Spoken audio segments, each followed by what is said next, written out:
everyone, thank you for joining us for the next few chapters. Why don't you go ahead and pick up your books and we'll start with chapter 4. So exactly what kind of games are we talking about? I don't know, said Akimi. Fun book stuff, I guess. And do you think this new library will have equally new computers? Definitely. Wi-Fi? Probably. Kyle nodded slowly. And this all takes place Friday night? Yup. Akimi, I think you just discovered a way for me to shorten my most recent groundation. Your what? My game-deprived parental punishment. Kyle figured being locked in a library with computers on Friday night would be better than being stuck at home without any gaming gear at all. Can I borrow a pen and a sheet of paper? What? You're going to write your essay now? On the bus? Better late than never. They're due in homeroom, Kyle, first thing. Fine, I'll keep it brief. Akimi shook her head and handed Kyle a notebook and a pen. The bus bounced over a speed bump into the school driveway.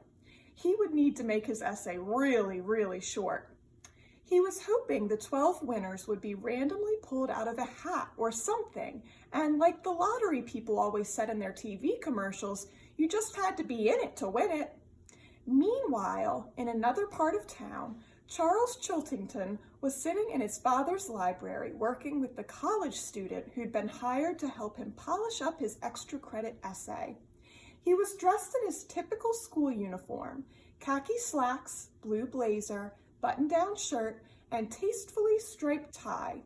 He was the only student at Alexandriaville Middle School who dressed that way. What's a big word for library? Charles asked his tutor. Teachers love big words. Book repository. Bigger, please.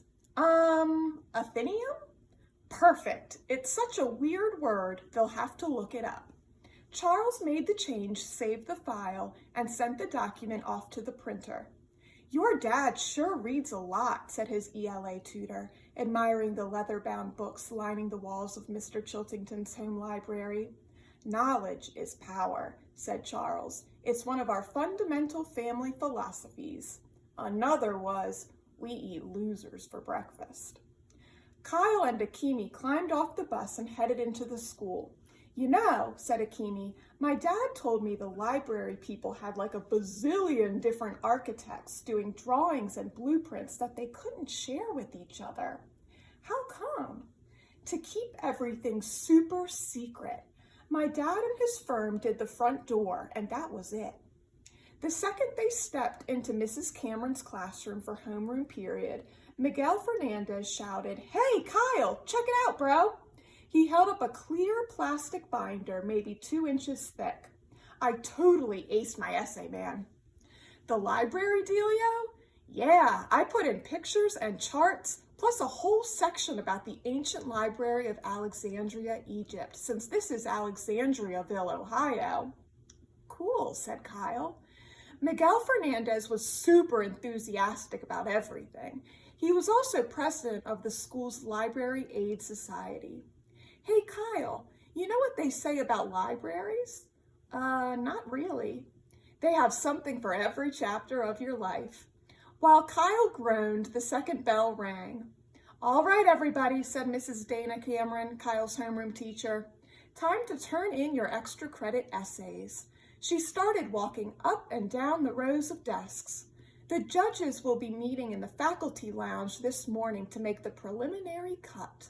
Crap, thought Kyle. There were judges? This was not going to be a bingo ball drawing like the lottery.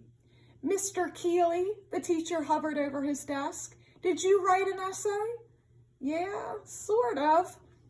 I'm sorry, I don't understand. Either you wrote an essay or you didn't. Kyle half-heartedly handed her his hastily scribbled sheet of paper. And unfortunately, Mrs. Cameron read it out loud. Balloons. There might be balloons.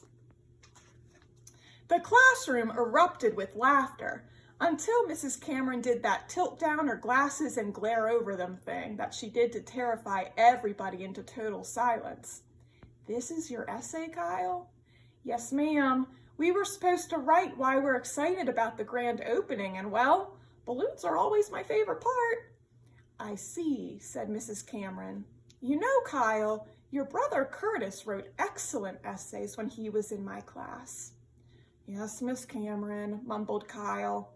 Mrs. Cameron sighed contentedly. Please give him my regards. Yes, ma'am. Miss Cameron moved on to the next desk.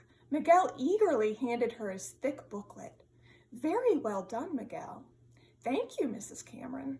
Kyle heard an odd noise out in the parking lot, a puttering, clunking, clanking sound. Oh my, said Mrs. Cameron. I wonder if that's him. She hurried to the window and pulled up the blinds. All the kids in the classroom followed her, and then they saw it. Out in the visitor parking lot, a car that looked like a giant red boot on wheels. It had a strip of notched black boot sole for its bumper. Thick shoelaces crisscrossed their way up from the windshield to the top of a 10-foot-tall boot collar.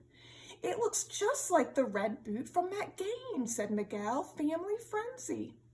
Kyle nodded. Family Frenzy was Mr. Lemoncello's first and probably most famous game. The red boot was one of the 10 tokens you could pick to move around the board. A tall, gangly man stepped out of the boot car. It's Mr. Lemoncello, gasped Kyle, his heart racing. What's he doing here? It was just announced, said Mrs. Cameron. This evening, Mr. Luigi Lemoncello himself will be the final judge. Of what? Your library essays. Chapter 5. Eating lunch in the cafeteria, Kyle stared at his wilted fish sticks, wishing he could pull a magic take another turn card out of thin air. I blew it, he mumbled. Yup, Akimi agreed, you basically did. Can you imagine how awesome that new library's gonna be if Mr. Lemoncello and his imagination factory guys had anything to do with it? Yes, I can, and I'm kind of hoping I get to see it too. After all, I wrote a real essay, not one sentence about balloons. Thanks, rub it in. Akimi eased up a little. Hey, Kyle, when you're playing a game like Sorry and you get bumped back 3 spaces, do you usually quit?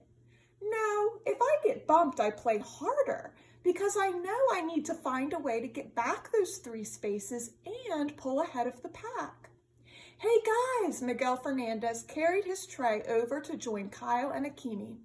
He was being followed by a kid with spiky hair and glasses the size of welder's goggles. You two know Andrew Peckelman, right? Hey, said Kyle and Akimi. Hello.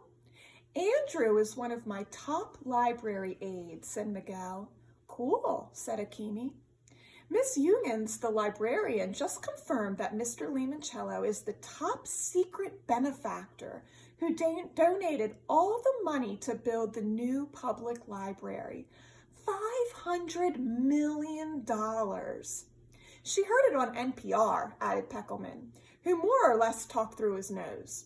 So we did some primary source research on Mr. Lemoncello and his connection to Alexandriaville. What did you find out? Asked Kyle. First off, said Miguel, he was born here. He had 9 brothers and sisters, added Andrew. All of them crammed into a tiny apartment with only 1 bathroom over in Little Italy, said Miguel. And, said Peckelman, sounding like he wanted to one-up Miguel, he loved the old public library down on Market Street.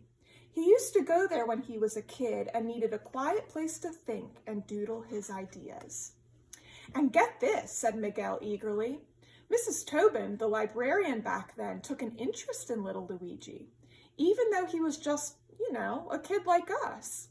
She kept the library open late some nights and let him borrow junk from her desk or her purse, thimbles and thumbtacks and glue bottles, even red Barbie doll boots. Stuff he used for game pieces so he could map out his first ideas on a library table. Then, Andrew jumped in. Then Mrs. Tobin took Mr. Lemoncello's sketch for Family Frenzy home to her husband, who ran a print shop. They signed some papers, created a company, and within a couple years, they were all millionaires. But Miguel had the last word. Now, of course, Mr. Lemoncello is a bazillionaire. What are you four nerds so excited about? Said Haley Daly as she waltzed past with her gaggle of popular girls in her royal court. Haley was the princess of the 7th grade. Blonde hair, blue eyes, blazingly bright smile. She looked like a walking toothpaste commercial. We're pumped about Mr. Lemoncello, said Miguel, and the new library, said Andrew. And, said Kyle melodramatically, just seeing you, Haley. You are so immature. Come on, girls. Haley and her friends flounced away to the cool kids' table. Check it out, said Akimi, gesturing toward the cafeteria's food line where Charles Chiltington was balancing 2 trays, his own and one for Miss Cameron. I'm so glad you have lunchroom duty today, Mrs. Cameron, Kyle heard Chiltingham say. If you don't mind, I have a few questions about how conventions within genres, such as poetry, drama, or essays, can affect meaning. Well, Charles, I'd be happy to discuss that with you. Thank you, Mrs. Cameron, and may I say, that sweater certainly complements your eye color. What a suck-up, mumbled Akimi. Chiltington's trying to use his weaselly charm to make sure Mrs. Cameron sends his essay up the line to Mr. Lemoncello. Don't worry, said Kyle. Mrs. Cameron isn't the final judge. Mr. Lemoncello is. And since he's a genius, he will definitely pick the essays you guys all wrote. Undoubtedly, said Peckelman. Thanks, Kyle, said Miguel. I just wish you could win with us, said Akimi. Well, maybe I can. Like you said, this is just a move back 3 spaces card. A take a walk on the boardwalk when someone else owns it. It's a shoot in Chutes and Ladders, a detour to the molasses swamp in Candyland. Yo, Kyle, said Miguel, exactly how many board games have you played? Enough to know that you don't ever quit until somebody else actually wins. He picked up his lunch and headed for the dirty tray window. Akimi called after him. Where are you going? I have the rest of lunch and all of study hall to work on a new essay. But Mrs. Cameron won't take it. Maybe, but I've got to roll the dice one more time. Maybe I'll get lucky. I hope so too, said Akimi. Me too. See you guys on the bus. Thank you for joining me for chapters 4 and 5.